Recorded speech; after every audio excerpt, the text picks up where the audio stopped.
¿Cómo es la vida cuando te dedicas a la ciencia? Esto es Expreso de Ciencias, una charla con retos, logros y grandes revelaciones de la mano de expertos que cambiarán tu manera de ver el mundo. Expreso de Ciencias, tu boleto que transforma la ciencia en una aventura. Les damos la bienvenida a Expreso de Ciencias. En cada episodio conversamos con expertos que están a la vanguardia del entendimiento humano y nos adentramos en cómo este conocimiento transforma nuestra percepción del universo y moldea nuestra vida cotidiana. Grabando desde la UAM Coajimalpa, nos da mucho gusto que nos acompañen en cabina como entrevistador invitado el Dr. Luis Ángel Alarcón Ramos, del Departamento de Matemáticas Aplicadas y Sistemas. Hola, ¿qué tal? Buen día a todos. Bienvenido. Como conductor está con nosotros el Dr. José Campos Terán, del Departamento de Procesos y Tecnología. Hola, ¿qué tal? Es un placer otra vez estar aquí. Estoy seguro que vamos a tener un programa muy interesante. Saludos a nuestros escuchas. Soy su conductora Ana Karen Fuentes Ortega y el invitado de hoy estudió la licenciatura en Ingeniería Bioquímica Industrial y posgrado en Biotecnología. Para acercarnos a su trabajo, debemos pensar en biotecnología ambiental, recuperación de biomoléculas de alto valor a partir de procesos de tratamiento de contaminantes. Está con nosotros el doctor Juan Gabriel Vigueras Ramírez.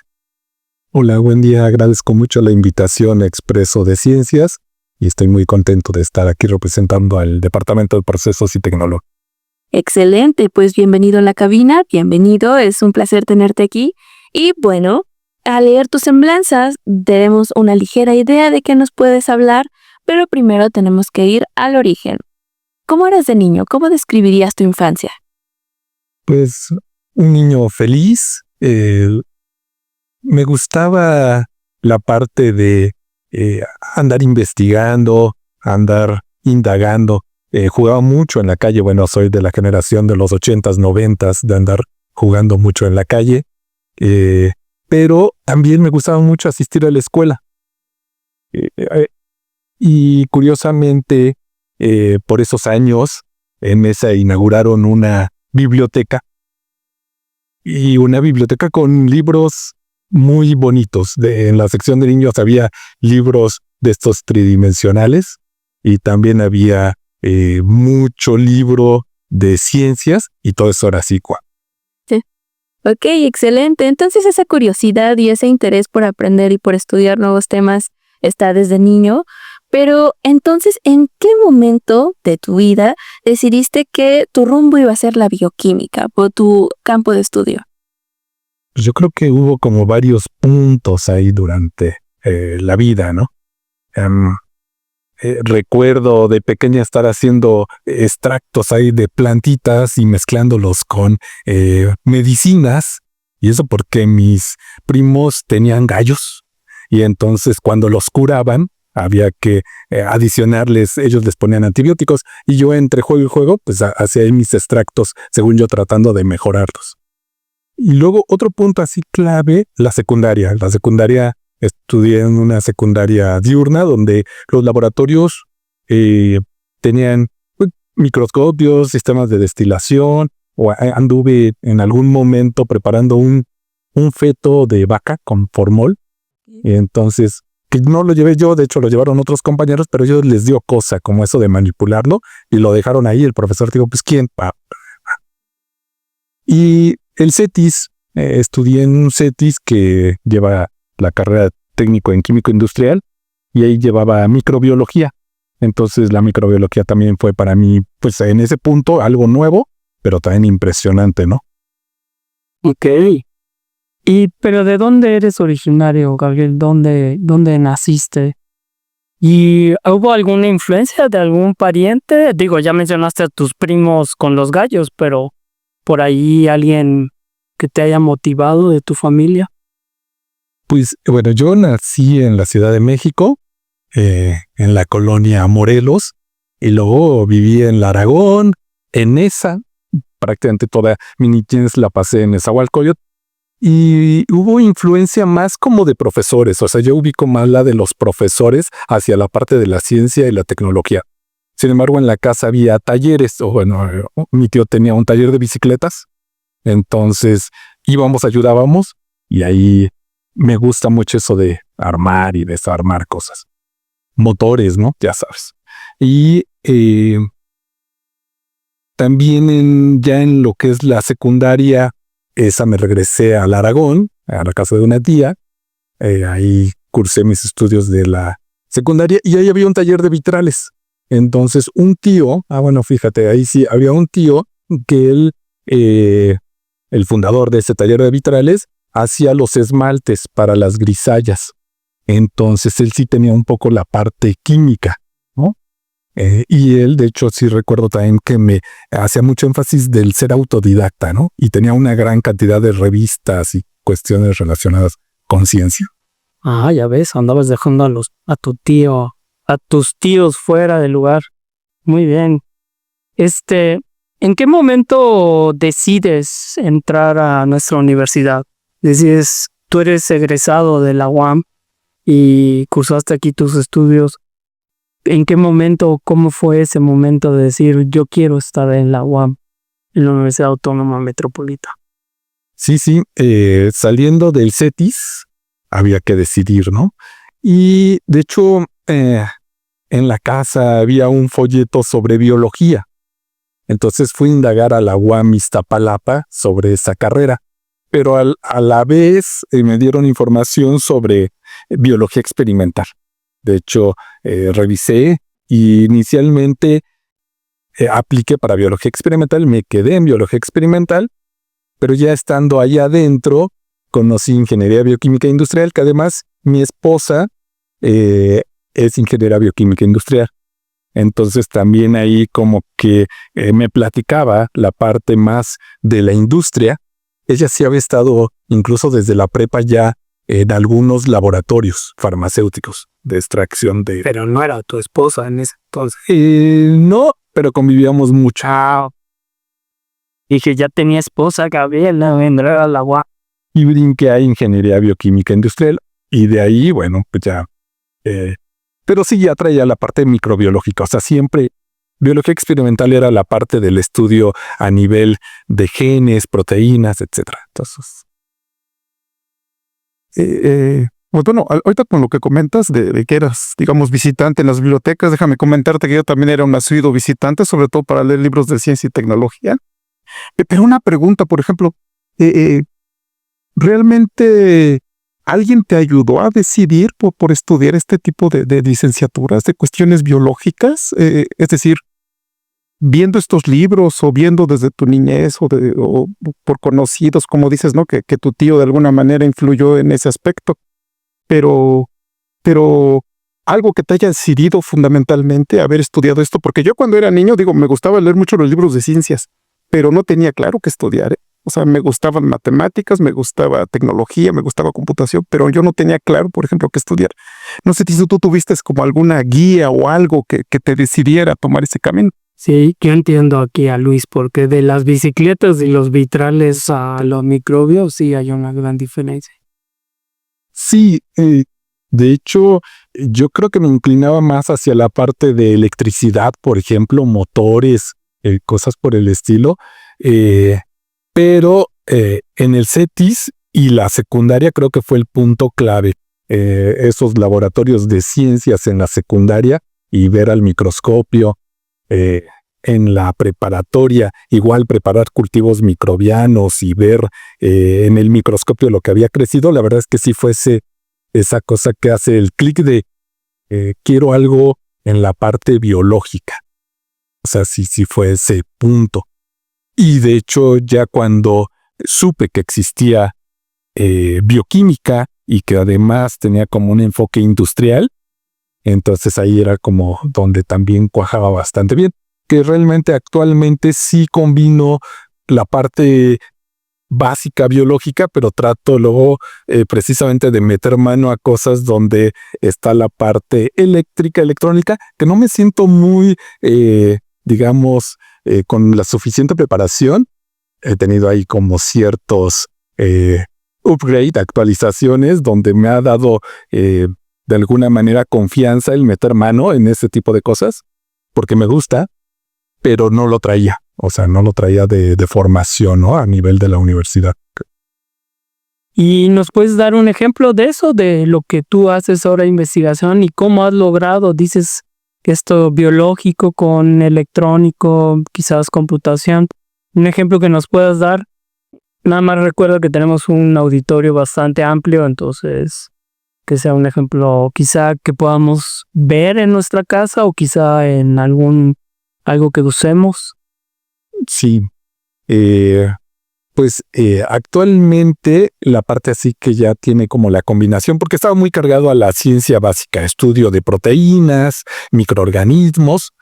Llegué a tener que trabajar con bioreactores, pero ya más actual la parte de los sistemas de adquisición de datos en tiempo real me llevó de alguna manera a ver esos sistemas que incluso se me hacían delicados, ¿no? O sea, decía, ay, no los vaya a descomponer. Pero, por otro lado, me llevó la necesidad de no tener disponibilidad a moverse a construir los propios, ¿no? Tengo algo así como esa parte de hágalo usted mismo, ¿no? Los costos también. Ajá. Recuerdo de también revisar muchas revistas de mecánica popular. Entonces, traigo eso. Y ya en cierto punto fue como meterse a esos sistemas de, bueno, vamos a ver cómo lo podemos armar. Y nada, siempre acercándose a colegas, hay manera de ir aprendiendo. Por ahí tuve como un periodo de armando una impresora 3D, que fue un proyecto que me llevó casi como, bueno, un año completo. Y eso era más bien por mostrarle a mi hijo como ese tipo de sistemas. Y nada, eso me permitió entrarle a los sensores, actualmente implementarlos en sistemas que son bioreactores para que estén monitoreando el CO2, el pH, el oxígeno disuelto, que yo ahora lo veo como una pecera, ¿no? Y así se los explico a los estudiantes. Un bioreactor tú lo puedes ver como una pecera donde hay que estar monitoreando parámetros para que todo esté a velocidad. Ese es Vive. Muy bien, sí, es un muy buen ejemplo, una pecera. Oye, Gabriel, a mí me gustaría hacerte una pregunta. Dentro de la licenciatura, por ejemplo, ¿hubo algún obstáculo que hayas encontrado? No sé, alguna materia que se te haya hecho muy complicada o algo que no te guste. Digo, de plano, a lo mejor se vale. A mí algunas materias que me impartieron en la licenciatura, pues no me gustaron, ¿no? Pero, pues de modo eran parte de la formación, ¿no? Inicialmente, las matemáticas. De hecho, por eso había decidido biología, y de hecho biología experimental, dándole un poco la vuelta a las matemáticas. Pero ya estando ahí, de hecho me di cuenta de que, bueno, la verdad es que los profesores eran bastante buenos y sí se bajaban a darte las bases para después seguir avanzando, y me empezó a ir bien en las matemáticas. O sea, curiosamente me iba bien. Entonces, por eso decidí cambiarme a ingeniería. Y conforme fui avanzando, o sea, la construcción del conocimiento fue funcionando, sí había que dedicarle mucho tiempo, encerrarse en la biblioteca con los compañeros, estar dedicando tiempo a estudiar las matemáticas, pero fue una de los puntos un poco difíciles. Y balance de materia. Balance de materia era una UEA que de alguna manera decían que era el filtro y ahí todo se atoraba. Y que al menos tenían que recursarla 2 o 3 veces, y a veces ahí perdían su calidad de alumno. Yo por el miedo de esa UEA, previo me puse a estudiar, ¿no? Me pedía los apuntes, los libros, y la llevé con un profesor que realmente reprobaba al 80% de sus estudiantes, ¿no? Pasaban muy poquitos. Bueno, y la pasé a la primera, entonces. Bueno, sí, hoy en día diríamos que el problema no es el alumno, ¿no? Si repruebas 80%, es mucho. Pensando de nuevo, en tu investigación, ¿cómo podrías relacionarla con la vida diaria? ¿Qué podrías contarnos de eso? ¿Y cómo vinculas esta investigación con tu enseñanza? Tú das clases en la licenciatura de Ingeniería Biológica, que es parecida a la que estudiaste, pero tiene otro perfil. Tú no sé si nos puedes dar un ejemplo para el auditorio. Sí, no, en la vida diaria hay muchas aplicaciones. Desde la cuestión clínica, de alguna manera el diagnosticar ciertas enfermedades están basadas en algunos ensayos que pueden ser químicos o que pueden ser bioquímicos. Algunas reacciones con algunas enzimas y que de alguna manera puedan diagnosticar algo. La otra es la parte de cuantificar compuestos. Yo aquí me toca trabajar con la parte analítica. Los cromatógrafos son equipos que nos permiten determinar en una muestra que puede ser desde un jugo, un medicamento o un alimento, si se encuentran ciertas moléculas. Por ejemplo, también en los cosméticos. Ahora hay cosméticos que dicen libres de parabenos, ¿no? Y entonces el identificar esas moléculas y poderlas cuantificar, pues está basado en la parte de la cromatografía. Eso por un lado. En la parte de los bioreactores, es la parte de, pues, montar un cultivo, tal cual un fermentador, una fermentación, pero donde haces una biotransformación en el cual tú das un sustrato, puede ser un azúcar, con la idea de que crezcan los microorganismos y después se produzcan algunas biomoléculas que tienen alguna aplicación. ¿Cuáles? Antibióticos, enzimas. Las enzimas son como tijeras moleculares. Entonces, eso. Bien. Oye, pero por lo que nos comentas, como que esta licenciatura tiene un amplio rango de, digamos, pues de uso allá afuera, ¿no? O sea, pues veo que puedes trabajar en el sector alimenticio, en el sector farmacéutico, en medicinas o tal vez en algunos procesos por ahí no se utilicen. ¿Y tú te imaginabas todo eso cuando entraste a la licenciatura? Es decir, como que te veías trabajando en alguno de esos sectores o no tenías, digamos, todavía claro, o sea, bueno, de alguna manera como que te gustaban ese tipo de cosas, pero sí tenías claro hacia dónde lo ibas a dirigir. No, cuando yo entré a estudiar ingeniería bioquímica industrial, veía como las salidas de empleo, la industria farmacéutica y las plantas de tratamiento de aguas residuales. Creo que eran las dos cosas simplemente que yo visualizaba. Como dices, actualmente el campo es amplio, ¿no? Incluso ahora con nuevas áreas que sean como la nanotecnología, ya empezaba a sonar, pero actualmente sí tiene ya, se ha ido fortaleciendo, o la ingeniería de tejidos también, que en ese tiempo no sonaba tanto, y actualmente hay avances importantes en esas áreas. Y que además nuestros estudiantes sí se empiezan a colocar apenas, luego de repente los tengo de contacto en Facebook, y algunos están en estas plantas de producción de cerveza. Acabo de ver un chico que está en Liomont, que tiene una planta biotecnológica aquí en Coajimalpa. Y luego varios chicos que se han ido a la parte de plantas de tratamiento de aguas residuales. Entonces, sí, y bueno, otros que se quieren todavía formar más y están en posgrados. Aquí en la UAM Coajimalpa somos profesores investigadores. En la UAM en general es un perfil en donde no solo enseñamos, sino que también incorporamos esto que investigamos. ¿En qué momento te surgió a ti como el gusanito de la enseñanza? Pues yo sí recuerdo desde pequeño que me buscaban mucho los niños para que les enseñara un poco la parte de las tareas. Y sí recuerdo que mi abuelita decía, este va a ser maestro, ¿no? Pero yo no me visualizaba así, ¿no? Realmente de pequeño. Ya en la universidad, ya en ese periodo donde las matemáticas me costó trabajo, inicialmente me tenían que ayudar mis compañeros, pero ya, digamos, más avanzado, al finalizar casi la carrera, al contrario, me buscaban, ¿no? Para que yo les enseñara. ¿Todos recuerdan esa salita yo estar enseñando?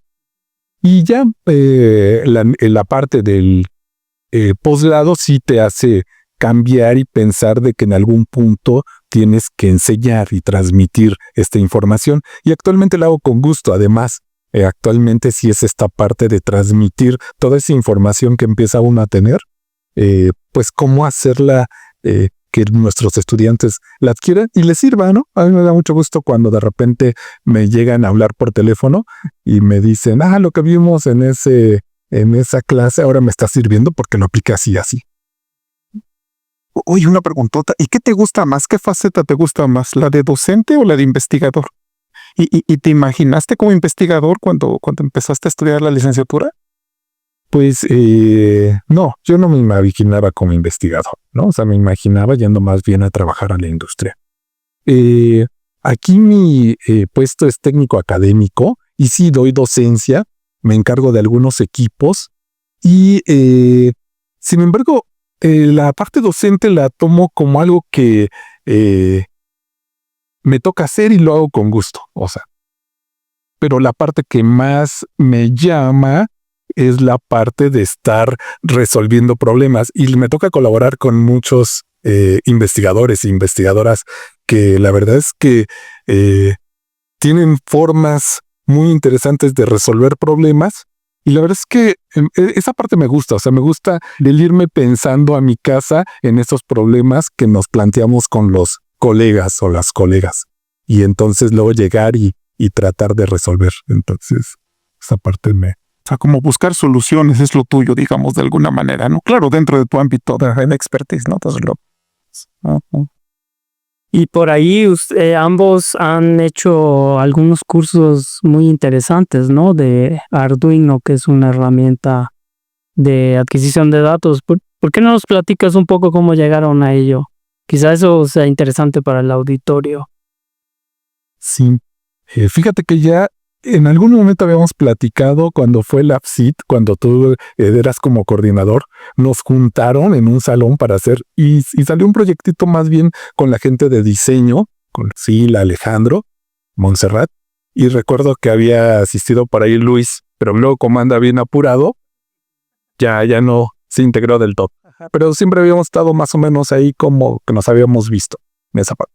Y más actual, la doctora Marcia Morales, quien en algún punto dijo, venía el curso, el taller intertrimestral, y entonces nos invitó, y lo cual me gustó mucho, porque durante el taller la verdad es que compaginamos lo que él ve a nivel de computación, electrónica, etcétera, con yo como lo veo en aplicarlo en algún sistema, pero bueno, Luis, no sé cómo lo... No, es que estuvo bien interesante el curso porque de alguna manera estuvo como dividido en dos, ¿no? Una parte teórica y una parte experimental, ¿no? En este caso Gabriel pues se encargó de la parte experimental, pero lo bonito es que uno echa a andar toda la teoría, ¿no? Uno echa a andar todo esto, pues este tipo de información acerca de los microcontroladores, de las tarjetas de experimentación y se les ve un uso, ¿no? No queda nada más en que se prende o se apaga el foquito o que se muestra esto, se muestra el otro, sino que se les da una aplicación como tal, ¿no? Que por cierto hay que volver a reunirnos tal vez para otra vez dar el curso, tal vez con un poco más de extensión, ¿no? Que es un poco más largo el curso. Sí, por ahí mencionar al auditorio que este curso se refiere a cuando yo tengo un sistema biológico y ese sistema, como decía el doctor, genera algunas señales, pueden ser químicas o eléctricas. ¿Cómo obtengo esa información? Ahí interviene la parte de ingeniería en computación en la adquisición de esos datos, de datos del sistema. Un ejemplo puede ser pues un termómetro de ahora de los digitales que nos mide la temperatura, pero en general pues es un sistema electrónico el que nos da la información. Monitorear un sistema básicamente es sus variables físicas, son el comportamiento de sus variables físicas. Y que para allá vamos, ¿verdad? Porque ahora hasta relojes tenemos que nos están diciendo nuestro pulso, nos dicen la temperatura, nos dicen, a futuro hasta nos van a decir cuándo tenemos hambre y cuándo no, ¿no? Cosas así. O decirnos, por ejemplo, si a una persona necesita tomar una medicina o un medicamento por una cuestión como puede ser la diabetes o alguna otra enfermedad. Vamos a pasar a nuestra segunda sección, Gabriel, que tiene que ver un poco con conocerte un poco más. Son unas preguntas un tanto personales, pero bueno, es conocerte como persona. La idea es que yo te hago la pregunta y tú contestas la primera idea que se te venga a la cabeza. ¿Sí? Sí. Muy bien. Entonces, la primera es, ¿cuál es tu pasatiempo favorito? Escalar, me gusta escalar en roca. Ah, ok. Y no lo haces solo, ¿verdad? No, hay que hacerlo con alguna cordada. También se puede solo. Existen ahí el boulder. ¿Planta o animal favorito?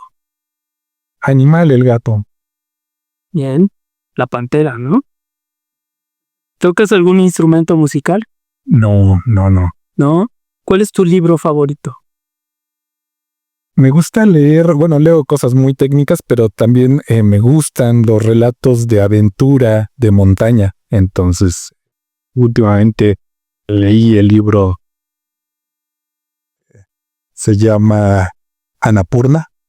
Entonces es el primer 8000.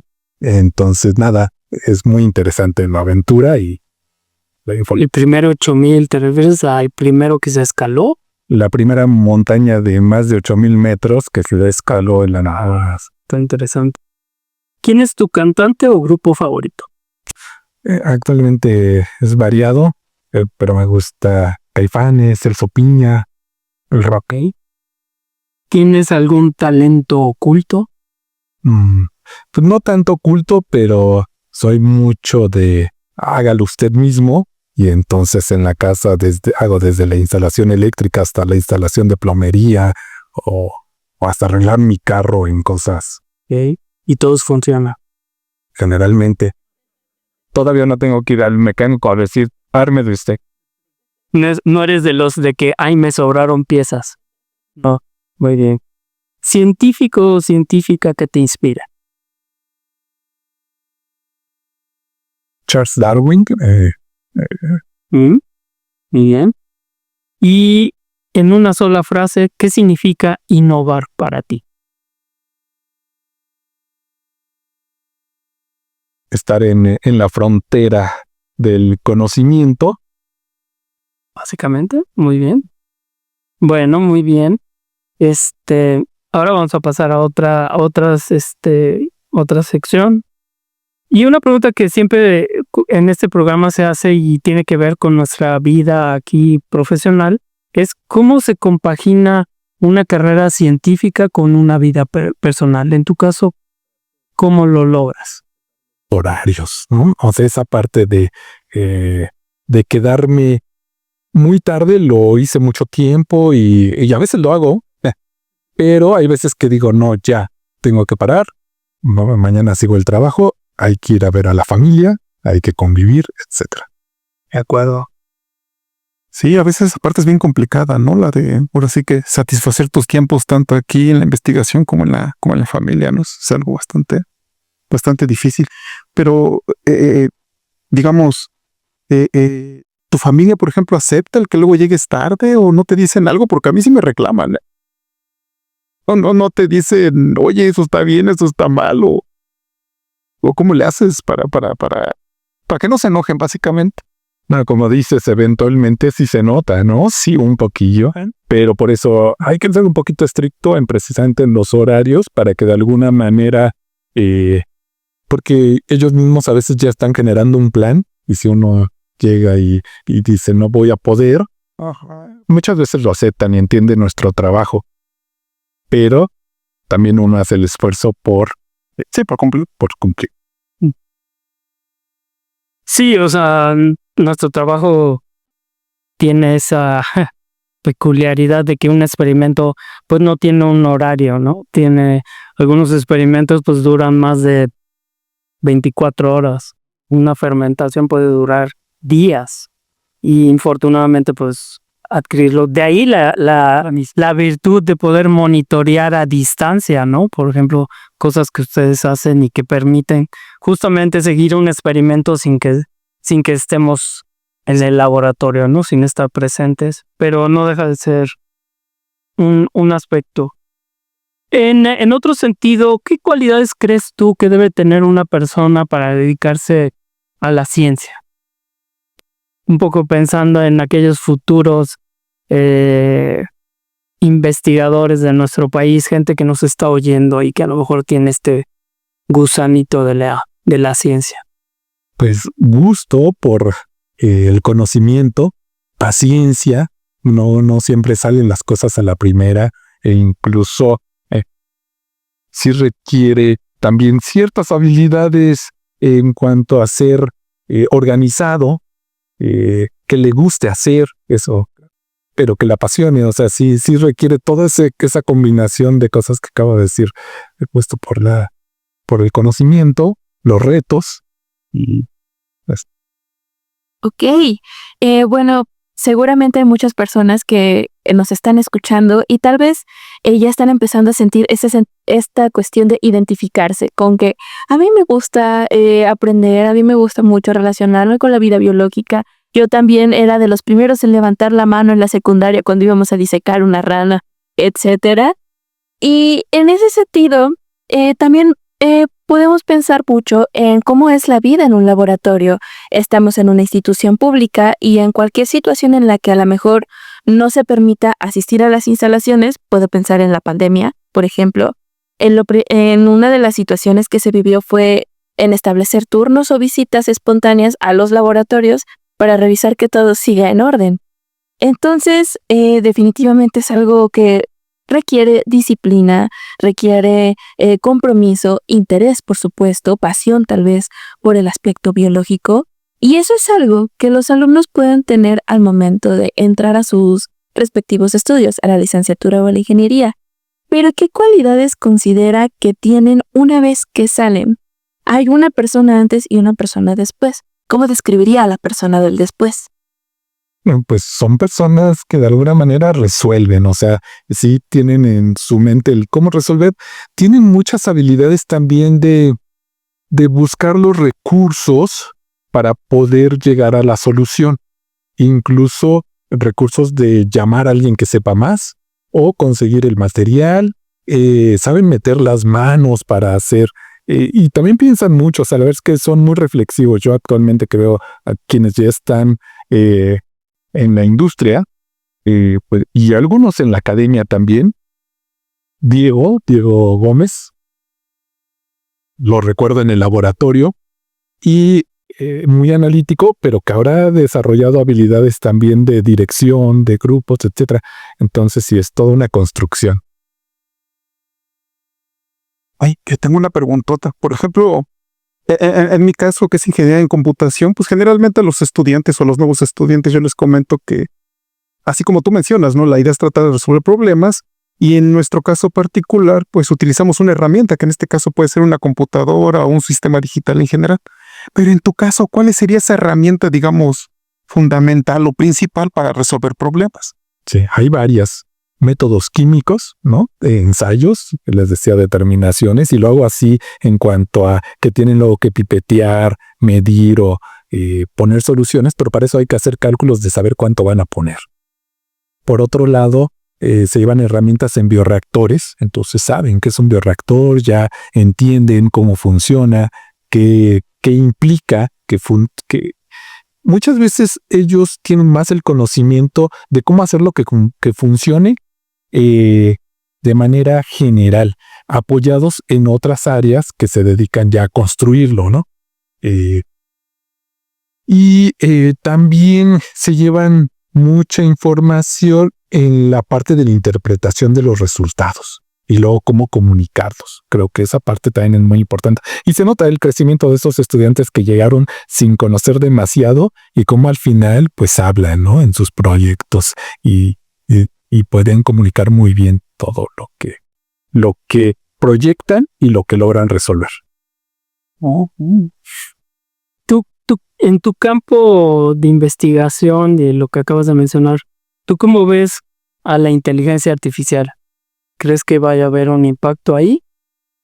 Sí, ya lo vemos.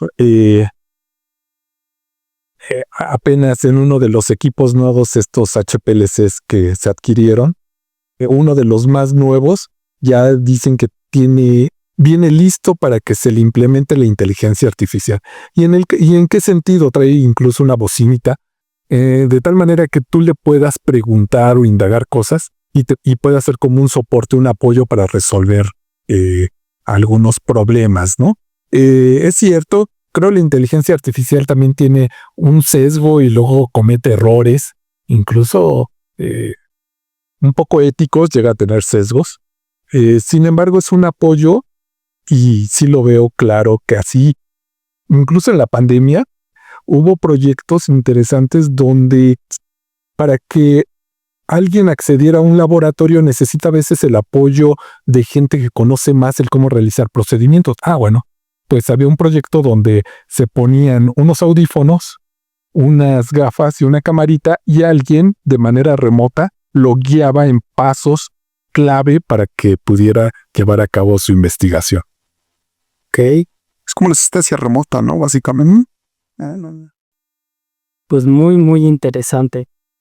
Pensando en nuestro auditorio, ¿qué consejo le darías a aquellos que quieran interesarse en la ingeniería biológica o la biología molecular por los campos de estudio que manejamos acá? ¿Qué recomendación? Sí. Pues uno, para ingresar hay que ponerse a estudiar, digamos, duro, porque es un área de ciencias, entonces sí implica dedicar tiempo al estudio.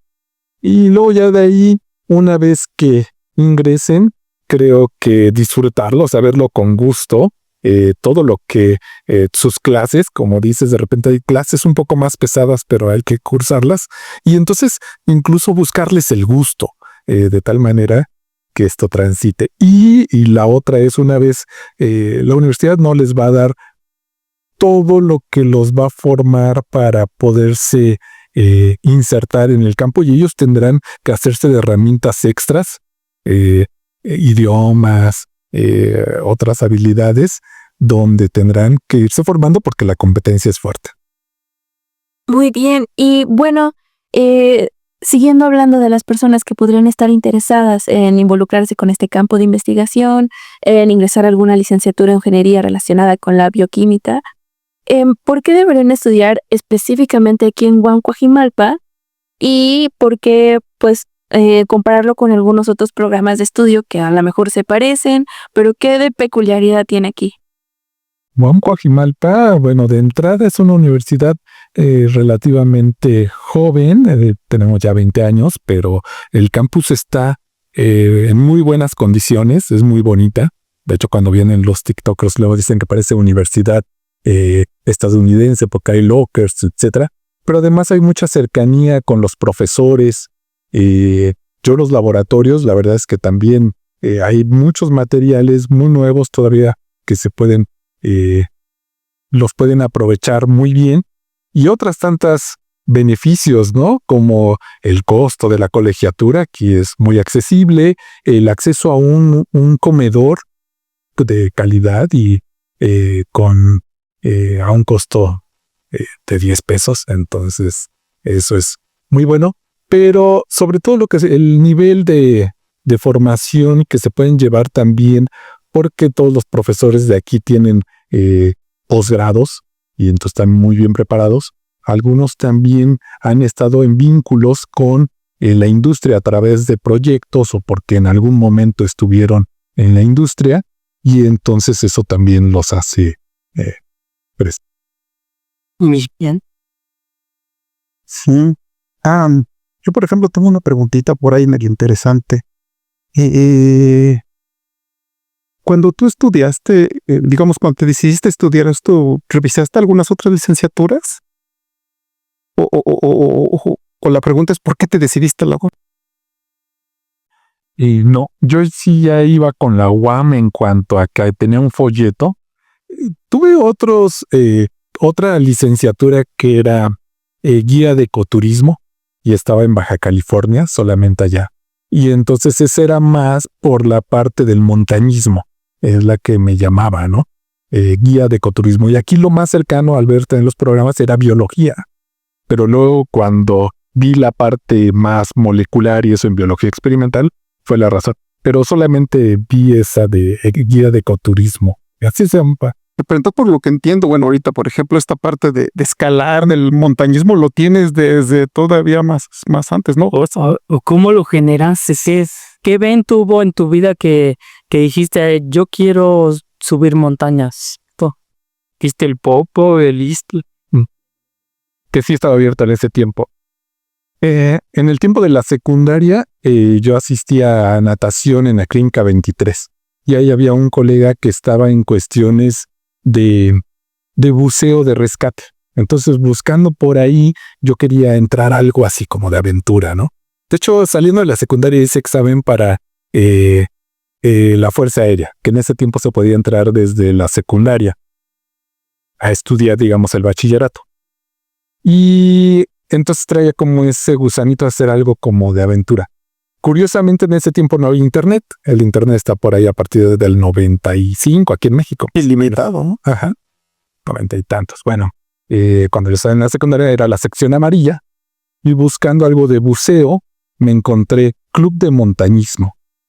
Y entonces asistí, bueno, con un primo, hablamos, fuimos, estaba ahí en la Alameda y es un club que ya ahorita está cumpliendo 100 años, Club Citlaltépetl de México. De hecho, de ahí salió Carlos Carsolio. Que fue a Libres. Ajá, y que hizo los 14.8000. Y su papá también, bueno, él era ahí miembro activo del club. Entonces llegué a salir con él, con el papá de Carlos Carsolio, a escalar. Entonces sí tenía esa parte muy del montañismo. En la universidad me tocó compartir experiencias con el maestro Sergio Hernández, ir a escalar con compañeros de laboratorio. Entonces siempre el montañismo sí ha estado muy metido. Luego ya me cargué a la escalada, ¿no? Uy, pero fue un cambio así muy, muy drástico, ¿no? De buceo. Sí, no encontré. Sí encontramos buceo. Si hubiera encontrado el espacio, se va. También. No, sí encontramos buceo de rescate, pero por la edad no me dejaban ingresar. Había que ser mayor de 18. Tenía 16. Oye, Gabriel, y esto del montañismo, pues es una disciplina, es un hobby, pues muy interesante, pero que requiere, pues, una preparación. ¿Qué te llevas de eso a lo que haces aquí en la universidad? ¿Qué te da? Y un poco pensando en que nuestros hobbies, nuestros pasatiempos, nuestra vida familiar también nos dan cosas hacia en la relación de nuestro proceso de enseñanza-investigación. Sí, fíjate, es tal cual como dices. Y por ejemplo, me da un poco de calma de analizar las situaciones, las problemáticas, y antes de lanzarse a gastar energía, hay que pensar cómo lo voy a hacer, visualizar cómo voy a hacer cada movimiento, y luego ya ejecutarlo y de alguna manera tratar de fluir, ¿no? A veces tienes que superar miedos, pero por otro lado, luego tienes el apoyo, como dices. Eso generalmente sí se practica con un compañero que te está asegurando y con el cual le estás confiando prácticamente tu vida. De hecho, maestro Sergio Hernández, así yo era, cuando salí con varios, era que me asegure Sergio, ¿no? Se me sentía con él con confianza. Y entonces eso muchas veces en la vida diaria te hace que las situaciones problemáticas de repente las visualizas así como, bueno, vamos a resolver, ¿no? O sea, paso a paso, paso a paso. Ok, definitivamente también es un proceso para dejar los problemas, que los problemas se ven un poco más pequeños si estás pendiendo de una montaña, por supuesto. Y no dudo que en ese proceso también llegue cierta inspiración. Entonces, una pregunta también importante dentro del podcast es si tienes algún logro específico o meta que una vez que la alcances digas, bueno, este es mi logro máximo, es mi hito, es el epítome de mi carrera. Pues la parte de que algo que logre yo desarrollar sea útil para la sociedad. Entonces, ese es principalmente. De hecho, aquí ha habido proyectos donde no son directamente míos, pero que pudieran tener una incidencia, por ejemplo, hacia el cáncer. Y entonces, en esas mañanas que digo, yo me tengo que levantar para ir a hacer ese análisis con el doctor Ernesto Rivera, entonces es así de, pero eso pudiera tener un impacto para las personas. Entonces me hace de, bueno, vamos a dar. Ok, perfectísimo. Pues el episodio se nos fue rapidísimo. Estamos muy estrictos con el reloj últimamente, pero muchísimas gracias por asistir a ambos. Una excelente conversación. Pero otra pregunta también obligada es, ¿a quién te gustaría ver como invitado aquí en Expreso de Ciencias? Tiene que ser del Departamento de Procesos y Tecnología. Al maestro Sergio Hernández Muy bien.